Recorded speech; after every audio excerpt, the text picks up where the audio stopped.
नमस्कार एवं प्रणाम। हिम टॉक में आपका स्वागत है। तो दोस्तों, एक चैनल है द लिबरल हिंदू के नाम से, शायद आप लोग भी जानते होंगे। वैसे तो मैं रील्स या बेसलेस वीडियोस जो आजकल चलती हैं उन्हें बहुत कम देखता हूं, लेकिन अगर जियोपॉलिटिक्स या भारतीयों से रिलेटेड कोई वीडियो हो तो उसे ज़रूर देख लेता हूं। तो आज सुबह वैसे ही कुछ उस चैनल पर एक लेटेस्ट वीडियो दिख रहा था। देखने के बाद दो चीज़ें हुई। पहली कि बहुत दुख हुआ कि आज के हम भारतीयों की मूर्खता को देखकर कि कहीं ये सोशल मीडिया ने हमारा दिमाग श्रिंक तो नहीं कर दिया है। और दूसरी बात कि गुस्सा भी आ रहा था हमारे सो कॉल्ड पड़ोसी देश पाकिस्तान की हरकतों पर। लेकिन शायद पाकिस्तान को कोसने की बजाय हमें खुद भारतीयों को कोसना चाहिए, देखना चाहिए कि हम जाने अनजाने में कहाँ जा रहे हैं। तो इसलिए आज उस वीडियो के शुरुआती कुछ अंश मैं स्क्रीन पर चलाऊंगा। बाकी पूरी वीडियो को आप गौरव भारद्वाज जी के चैनल द लिबरल हिंदू पर जाकर देख सकते हैं और लिंक उसका डिस्क्रिप्शन बॉक्स में भी दिया गया है। साथ ही साथ उनकी हर वीडियो और अपडेट के लिए उन्हें सब्सक्राइब जरूर करें।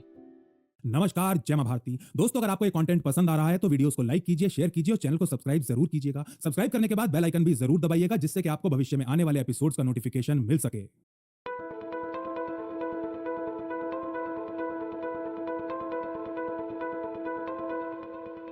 9 जून 2024 की शाम एक 53 सीटर बस शिवखोड़ी से कटरा के लिए निकलती है। एक प्राइवेट बस जिसमें सवार हिंदू तीर्थयात्री माता के गीत गाते वैष्णो देवी जा रहे थे कि तभी ठीक 6:15 बजे बंदूकों से लैस 3 आतंकी इनकी बस के ऊपर अंधाधुंध फायरिंग ओपन कर देते हैं। बस के ड्राइवर को गोलियां लगती हैं और वो बस का कंट्रोल खो देता है और तीर्थयात्रियों से लदी बस सड़क किनारे खाई में जा गिरती है। बस के खाई में गिरते ही औरतों, बच्चों और बूढ़ों के घायल शरीर पेड़ों, पत्थरों और झाड़ियों में जाकर अटक जाते हैं। लेकिन इसके बाद भी ऊंचाई पर खड़े आतंकी इन शरीरों के ऊपर ताबड़तोड़ गोलियां बरसाते रहते हैं। मैं नरेंद्र दामोदर दास मोदी पीएम मोदी के तीसरे शपथ ग्रहण समारोह के अवसर पर हुए इस अत्यंत निर्मम आतंकी हमले में कुल 41 हिंदू घायल होते हैं, जबकि 9 स्वर्ग सिधार जाते हैं। 9 हिंदू तीर्थयात्री, जिनमें एक 14 साल का किशोर और एक 2 साल का बच्चा भी शामिल था। स्थानीय पुलिस और इंटेलिजेंस एजेंसीज के अनुसार इस हमले में सीमा पार से आए 3 आतंकी शामिल थे, जबकि एक स्थानीय एसेट ने हमले के दौरान लुकआउट का काम किया था। अपने और अपने परिवार के लिए प्रार्थना करने जा रहे इन यात्रियों के ऊपर M4 कार्बाइन से फायरिंग की गई थी, एक मेड इन अमेरिका वेपन जिसका इस्तेमाल इस रीजन में केवल पाकिस्तानी स्पेशल फोर्सेस करती हैं। ये देखिए, तो उस दिन 9 जून को एक तरफ प्रधानमंत्री पद के लिए श्री नरेंद्र मोदी जी तीसरी बार शपथ ले रहे थे और वहीं शपथ से 1 घंटा पहले दूसरी तरफ जम्मू के रेयसी जिले में आतंकवादियों द्वारा हिंदू तीर्थयात्रियों पर गोलियां बरसाई जा रही थी, जिसमें 9 की मृत्यु और 41 घायल हो गए थे। तीर्थयात्रियों से भरी बस शिवखोरी गुफा से कटरा वैष्णो माता के दर्शन के लिए जा रही थी कि अचानक से 3 आतंकवादी बस के ऊपर अंधाधुंध फायर दाग देते हैं। अब यहाँ सोचिए कि किस स्थिति में ये सब हुआ होगा। मेरा तो बोलते हुए भी गला अवरुद्ध हो रहा है। और हर बार हम हिंदू ही क्यों? कभी आप लोगों ने सुना है कि किसी अन्य धर्म के लोगों पर ऐसा अटैक हुआ हो? कभी भी नहीं हुआ होगा। और तो और वो टेररिस्ट इतने निर्दयी थे कि बस के खाई में गिर जाने के बाद जो बेचारे लोग कहीं पेड़ की टहनियों, झाड़ियों में फंसे हुए थे, उनके ऊपर भी अपनी M4A1 कार्बाइन की बंदूक से गोलियां बरसाते रहे, जब तक उन्हें ना लगा हो कि ये मर ना गए हों। और ये बंदूकें सिर्फ और सिर्फ पाकिस्तानी स्पेशल फोर्स के पास हैं, या जो पाकिस्तान के सिंध प्रांत की पुलिस है उसके पास हैं। इससे यही साबित होता है कि टेररिस्ट को बंदूकें उन्हीं ने मुहैया करवाई होंगी कि वहां पर नई सरकार बनेगी और हम ये यहां पर करवाएंगे। स्थानीय और केंद्रीय एजेंसीज के अनुसार इस हमले को पाकिस्तान की धरती से ऑपरेट करने वाले आतंकी संगठन लश्कर-ए-तैयबा यानी कि LET द्वारा अंजाम दिया गया है।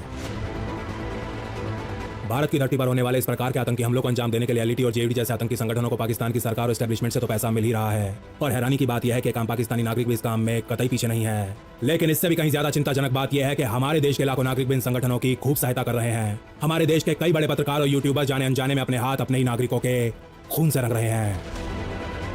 कहने का मतलब यह कि पाकिस्तान के आम नागरिक LET और JM जैसे भारत विरोधी संगठनों की जेबें भर रहे हैं और हम आम पाकिस्तानियों की।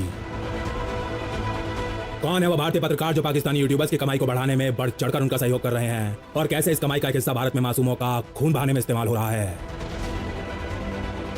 कैसे आज लाखों नहीं बल्कि करोड़ों भारतीय अपनी गाड़ी कमाई को सीधा पाकिस्तानी यूट्यूबर्स की जेब में डाल रहे हैं, और कैसे उनका पैसा उनके अपने ही देशवासियों की मौत का कारण बन रहा है, जानेंगे अनुसंधान के आज के एपिसोड में।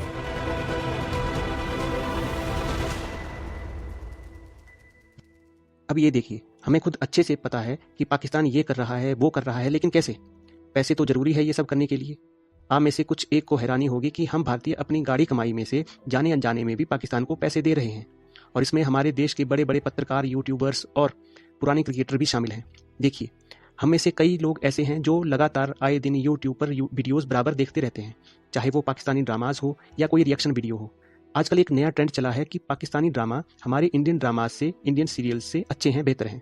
और ये किसी और ने नहीं बल्कि हमारे ही कुछ बॉलीवुड के लोगों ने अपने कई इंटरव्यूज़ में कहा है कि पाकिस्तानी ड्रामा सीरियल हमारे से अच्छे हैं, बेहतर हैं। इस वजह से देश में एक ऐसा धड़ा शुरू हुआ जो बराबर इनकी वीडियोस देखता रहता है। तभी आपने भी शायद नोटिस किया होगा कि हमारे देश में ये कई बार ऐसे वीडियोस यूट्यूब की ट्रेंडिंग लिस्ट में छाए रहते हैं। और दूसरे हो गए रिएक्शन वीडियोस। इसमें पाकिस्तान के सैकड़ों की तादाद में ऐसे चैनल्स हैं जो बॉलीवुड के गानों या मूवीज़ या भारत से जुड़ी कोई भी इंफॉर्मेशन वाले कोई भी वीडियो हो उस पर अपना व्यू देते हैं, मतलब अपनी बात रखते हैं। और ऐसे रिएक्शन वीडियोस देखने वाली 99% जनता भारतीय ही होती है। भारत के व्यूवर्स ये जानकर ये सोचकर उनके चैनल पर जाते हैं कि यार देखते हैं कि पाकिस्तानी हमारे बारे में क्या सोचते हैं, हमारे देश के बारे में, हमारे गानों के बारे में। और अगर उनमें कोई पाकिस्तानी लड़की कोई अपना रिएक्शन दे रही है तो उसके तो और भी ज़्यादा भारतीय सब्सक्राइबर होंगे। अब इसमें होता क्या है, पाकिस्तानी यूट्यूबर्स व्यूज़ लेकर करोड़ों में पैसा कमा रहे हैं। एक अनुमान के मुताबिक हर महीने लगभग 100 से 120 मिलियन व्यूज़ भारत से ऐसी वीडियोस पर आते हैं और जो एड्स उन वीडियोस पर चलती हैं वो अलग से। अब उसी पैसे से पाकिस्तानी गवर्नमेंट को टैक्स जाता है और उसी पैसे का मूल्य फिर भारतीय सेना या भारत में ऐसे तीर्थयात्रियों को अपनी जान देकर चुकाना पड़ता है। कितने दुख की बात है कि ऐसे भारतीयों का एक भी व्यू हमारे सैनिकों और आम भारत के लोगों के खून से रंगा हुआ है। जरा आप एक बार सोचकर तो देखिए। और वहीं पर हमारे जो सो कॉल्ड स्पोर्ट्स जर्नलिस्ट और पुराने क्रिकेटर्स जैसे विक्रांत गुप्ता, अजय जडेजा, ये लोग पाकिस्तानी यूट्यूबर्स के साथ और पाकिस्तानी स्पोर्ट्स चैनल्स के साथ कोलैबोरेट करते हैं और ठीक उसी तरह से पैसा जनरेट होता है। और तो और हर महीने हम में से कुछ भारतीय अपनी गाड़ी कमाई में से भी ऐसे यूट्यूबर्स को सुपर चैट के माध्यम से लगभग 2 या 2.5 करोड़ भारतीय रुपए भेजते हैं। उनमें से सीधा 25 से 30% पाकिस्तानी आर्मी को जाता है और कई स्पोर्ट्स चैनल्स पर 100 से $1000 तक की सुपर चैट देना भारतीयों द्वारा आम बात हो गई है। एक और बात, अभी पिछले 3-4 साल पहले हमारे परम आदरणीय पूज्य क्रांतिकारी क्रिकेटर्स युवराज सिंह और हरभजन सिंह, उन्होंने दोनों ने खुले तौर पर अपने फैंस को शाहिद अफरीदी की फाउंडेशन को पैसे डोनेट करने के लिए कहा था। एक अपील की गई थी। शाहिद अफरीदी वही इंसान है जिसने कश्मीर के बारे में क्या क्या नहीं कहा था और यह भी बोला था कि उसके दादाजी उन्हीं कातिलों में शामिल थे जिन्होंने 1947-48 के कश्मीर का जनसंहार किया था। एक रिपोर्ट के मुताबिक बारामूला जिले और आसपास के लगभग 40 से 45% आज भी ऐसे लोग हैं जिनके पिता या दादा नाजायज पैदा हुए थे।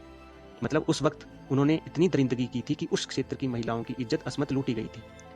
1947-48 के युद्ध पर आप कई वीडियोस यूट्यूब पर देख सकते हैं, बहुत सारी वीडियोस पड़ी हुई हैं। और आपको क्या लगता है कि उसकी फाउंडेशन भारत के लिए क्या अच्छा सोचेगी? सोचकर भी दुख होता है, लेकिन ये आज की सच्चाई हो गई है। इसलिए मेरी आपसे ये अपील है कि अगर आप भी ऐसे भारतीयों में शामिल हैं तो प्लीज़ मत करिए और अपने खून पसीने की कमाई से हमारे अपने भाई बहनों के खून से अपने हाथ ना रंगिए, क्योंकि इस पाप का निवारण गंगा नहाकर भी नहीं हो पाएगा।